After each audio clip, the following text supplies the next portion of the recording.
Hi everyone, I'm Jake and welcome to Sliceform.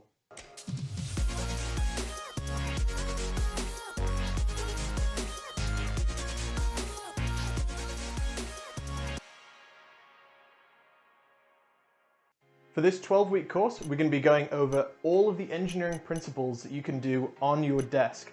We're going to be going over mechanical and electrical systems that you'll find in your very own 3D printer.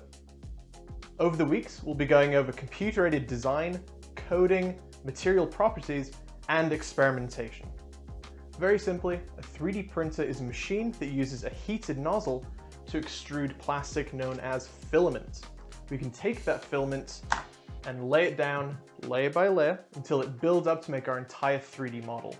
You can do this hundreds or thousands of times, where you can take your 3D model and pass it through a software known as a slicer, and then give it to your printer and it builds it up on the other end. The printer that we'll be using today is known as a Ender-3 made by Creality. It's one of the largest 3D printers that you'll come across nowadays, which means it has the largest community with it as well. So if you're ever running into any troubleshooting issues, or you just want to upgrade to make your printer that much better, then this is the best printer to do so. Today we'll be working on the assembly and the calibration of your printer, so you can go from knowing nothing about 3D printing to getting your first 3D printed object.